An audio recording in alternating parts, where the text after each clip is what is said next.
जय माता दी। तो देख के पता चल ही गया होगा हम कहाँ हैं और कहाँ जा रहे हैं। तो कटरा पहुँचते ही माता रानी ने हमारा स्वागत बूंदाबांदी से किया, जो कि शुभ माना जाता है। तो आओ सभी मिलकर माता रानी के दर्शन करने चलते हैं। पहले अपना RFID कार्ड ले लेते हैं, जो कि नेसेसरी है, जिसके बगैर आप दर्शन करने नहीं जा सकते।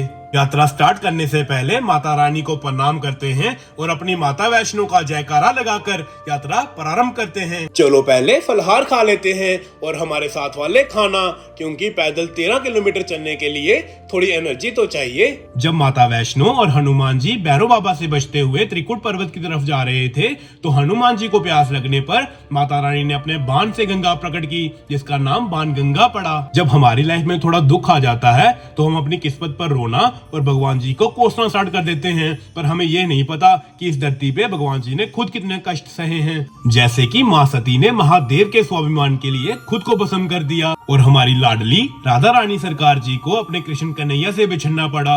और प्रभु रामचंद्र जी को तो आप भूल गए, जिन्होंने 14 वर्ष का वनवास काटा। तो मैं और आप किस खेत की मूली हैं। इसीलिए मेरे भाई जिंदगी को खुश रह कर जियो, क्योंकि रोज शाम बस सूरज ही नहीं ढलते, आपकी अनमोल जिंदगी भी ढलती है। और यहाँ से तो देखो मतलबी दुनिया कैसी लगती है। अब दुनिया के दुख दर्द छोड़कर हम माँ वैष्णो का जयकारा लगाकर माँ के भवन की ओर बढ़ते हैं। 13 किलोमीटर पैदल चलने की थकान 1 सेकंड में दूर हो जाती है जब माँ के भवन का ऐसे दृश्य दिखता है।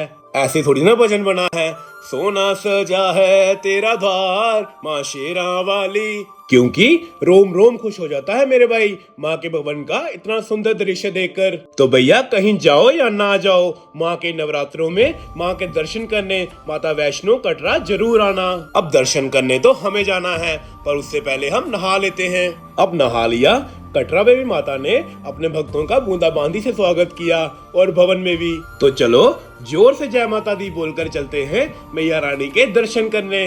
और जो सुकून माँ के दर्शन करने से मिलता है और किसी चीज से नहीं मिलता। माँ के दर्शन तो बेशुमार हुए, अब चलते हैं भैरव बाबा के दर्शन करने, क्योंकि मैया ने कहा है जब तक भैरव बाबा के दर्शन ना करो तब तक यात्रा संपूर्ण नहीं होती। कुछ लोग कहते हैं कि हम इतना पैदल नहीं चल सकते, तो मेरे भाई इन दादी को तो देखो और इन छोटे छोटे बच्चों को तो देखो जो हंसते गाते नंगे पांव चल रहे हैं, तो हम क्यों नहीं चल सकते। अब भैरव बाबा के दरबार में बैठकर और उनकी आरती देखकर हमें और भी सुकून मिला। अब कर लो भैरव बाबा जी के दर्शन और हमारे प्रिय हनुमान जी के दर्शन। अब चलो जाते हुए माँ से प्रार्थना करते हैं कि माँ हम मेहनत करेंगे, करोगे ना। हाँ जी माँ, मेहनत तो हम सब जी तोड़ करेंगे, बस आप अपनी कृपा दृष्टि बनाए रखना, सभी को सुख देना, सभी के ग्रह कष्ट काटना और दोबारा हम सभी को अपने दरबार हंसते खेलते बुलाना। अब चलो माँ का जयकारा लगाकर अपनी यात्रा संपूर्ण करते हैं। जयकारा शेरा वाली दा बोल सांचे दरबार की जय।